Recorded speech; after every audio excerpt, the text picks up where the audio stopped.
नमस्कार, आप देख रहे हैं हिंदुस्तानी मीडिया। मैं आपके साथ अपराजिता। अभी हम मधुबनी जिला के शंकर नेत्रालय में मौजूद हैं, जहां पे प्रधानमंत्री नरेंद्र मोदी जी के जन्म दिवस के अवसर पर शिविर लगाया जा रहा है, जहां पे लोगों की निःशुल्क आँख की जांच और चश्मा और उसके साथ साथ दवा दिया जाएगा। यहाँ पे मुख्य अतिथि के रूप में मधुबनी के सांसद डॉक्टर अशोक यादव जी आए हैं।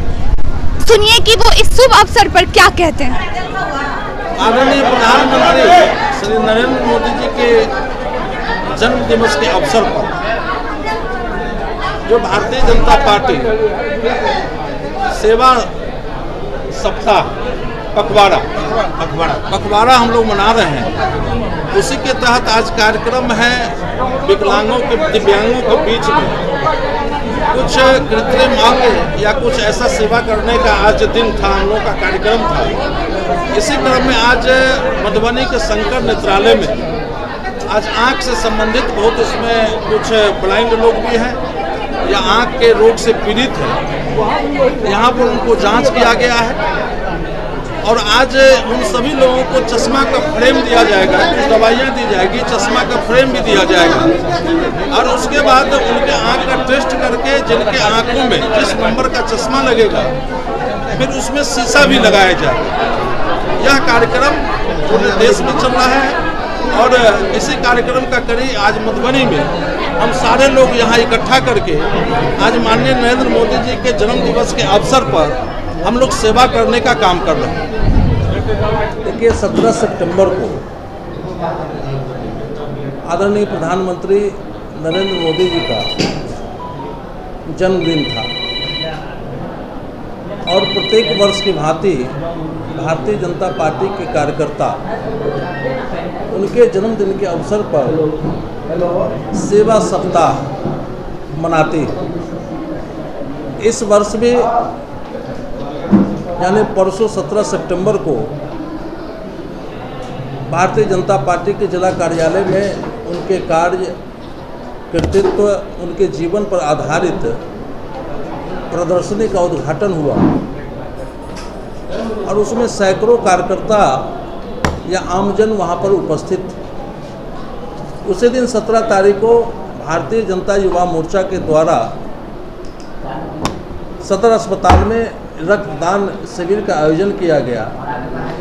वहाँ पर रक्तदान दिया गया और 17 सितंबर से 2 अक्टूबर तक हम लोग सेवा सप्ताह के रूप सेवा पखवाड़ा के रूप में हम लोग मना रहे हैं। 2 अक्टूबर तक इस बीच में विभिन्न कार्यक्रम और आज आप लोगों के बीच में उपस्थित हैं। आज भी दिव्यांगों के बीच में आज सेवा हम लोगों को करना है। आज शंकर नेत्रालय में आज सभी भारतीय जनता पार्टी के कार्यकर्ता और जो यहाँ पर नेत्र जांच करवाकर उनको भी चश्मा प्रदान किया जाएगा। भारतीय जनता पार्टी के कार्यकर्ता माननीय नरेंद्र मोदी जी के जन्मदिन के अवसर पर सेवा के रूप में हम लोग मनाते हैं और अन्य नेताओं की तरह नहीं कि 5 स्टार होटल में उनका जन्मदिन मनाया जाता हो, केक काटा जाता हो, लड्डू बांटा जाता हो, मिठाइयाँ बांटी जाती हो। इस तरह का कार्यक्रम भारतीय जनता पार्टी नहीं करती और भारतीय जनता पार्टी के कार्यकर्ता हमेशा एक सामाजिक कार्यकर्ता के रूप में भी हम लोग जनता के बीच में जाते हैं और उनको सेवा करते हैं विभिन्न अवसरों पर।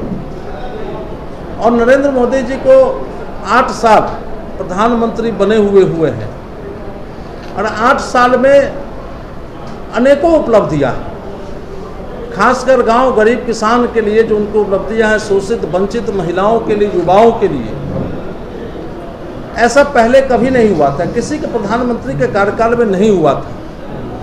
चूँकि प्रधानमंत्री स्वयं उन्होंने गरीबी को देखी है।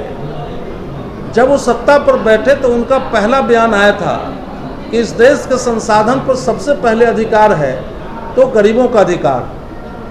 इन गरीबों में न कोई ऊंच है, न कोई नीची जात है, न कोई सांप्रदायिक की बात है, न कोई हिंदू है, न मुस्लिम है। जो भी योजनाएं चल रही हैं, जो दिल्ली सरकार है, जो भारत में रहने वाले जो भारत माता के संतान हैं, उन सभी के लिए है, ना कि कोई विशेष जाति या किसी धर्म के लिए।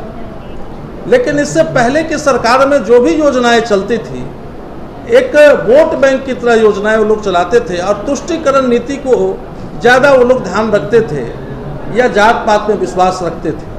लेकिन इस चीज़ को माननीय नरेंद्र मोदी जी ने 8 वर्षों के कार्यकाल में इस चीज़ को तोड़ दिया है। बिहार में भी कुछ दिन पहले हमारी सरकार थी, एनडीए की सरकार थी।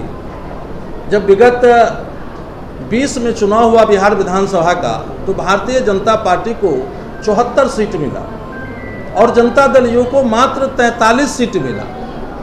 एक बड़े भाई होने के नाते मुख्यमंत्री भारतीय जनता पार्टी का कोई नेता होना चाहिए था, लेकिन आदरणीय नरेंद्र मोदी जी ने कहा कि नीतीश कुमार ही मुख्यमंत्री बनेंगे और बिहार में माननीय प्रधानमंत्री के चेहरा पर ही वोट मिला था, नीतीश जी के चेहरा पर वोट नहीं मिला था।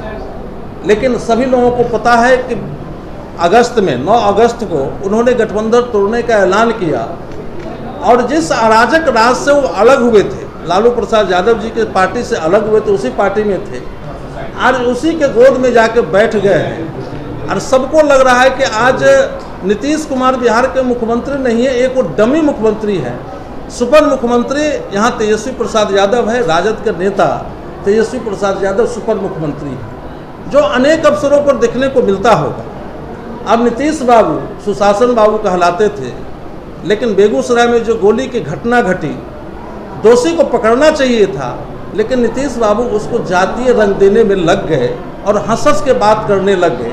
उनको तो सब हर बार कहते थे कानून अपना काम करेगा। आपने देखा होगा कि पटना में पीरूहर थाना में पुलिस चौकी में लोग घुस के पुलिस के साथ मारपीट की। और सबसे बड़ी घटना आप लोगों ने देखा हो कि परसों शायद तरसू जो एक अस्पताल मनोवैज्ञानिक चिकित्सा अस्पताल का उद्घाटन हुआ है, शायद मुझे लगता है कि हिंदुस्तान में पहली बार हुआ है कि मुख्यमंत्री और एक अन्य जो डिप्टी सीएम है एक साथ उद्घाटन किए हैं। ऊपर का फीता डिप्टी सीएम काटता है, नीचे का फीता माननीय मुख्यमंत्री जी काटते हैं। इससे स्पष्ट लग रहा है कि अराजक राज्य के गोद में जाकर बैठ गए हैं। और जब से ये सरकार बनी है, पूरे बिहार में कानून व्यवस्था नाम की कोई चीज़ नहीं है। जो विकास पर ध्यान देना चाहिए था, वो विकास पर ध्यान से हट के अब ये सत्ता में लुप्त हो गए हैं और उसकी मलाई खाने में लोग लगे हुए हैं। तो इसलिए बिहार में भी अब जो पूर्व में जो 2005 से पहले की जो स्थिति थी, बिहार में भी वो स्थिति झलकने लगा है। और आने वाला समय में भी आप देखने को मिलेगा कि अब इनको विकास से कोई चिंता नहीं। अंत में यही कहेंगे कि माननीय नीतीश कुमार जी, नीतीश बाबू प्रधानमंत्री बनने के लिए चले हैं, सपना देख रहे हैं। लेकिन जो दल बिहार में 10, 12, 15 सीट लड़ता हो लोकसभा का, वो प्रधानमंत्री का सपना देखता है, वह बिल्कुल मिथ्या है, मुंगेरी लाल का हसीन सपना है। नरेंद्र मोदी जी का कद इतना ऊंचा है, सिर्फ देश में नहीं, अब तो अंतर्राष्ट्रीय नेता है, विश्व के नेता है। लेकिन उनके कद के बराबर कोई नहीं है। या तो जो भी है भ्रष्टाचार में लिप्त है, या भाई भतीजावाद या परिवार वाली पार्टी है। नरेंद्र मोदी के सामने कोई टिकने वाला नहीं है। चाहे 100 बौना क्यों नहीं आ जाए, नरेंद्र मोदी का कद कोई नहीं छू सकता है। और आने वाले समय भी नरेंद्र मोदी जी का जो काम है, गांव गरीब किसान पूरे भारतवासियों को जो काम है, उस काम के बल पे 24 में भी नरेंद्र मोदी जी को अपार बहुमत मिलेगा और फिर से नरेंद्र मोदी जी भारत के प्रधानमंत्री बनेंगे। धन्यवाद। आप हमारी YouTube चैनल हिंदुस्तानी मीडिया को सब्सक्राइब करें। अगर आप Facebook पे हैं तो हमारे पेज को लाइक करें, जिसका लिंक डिस्क्रिप्शन में है।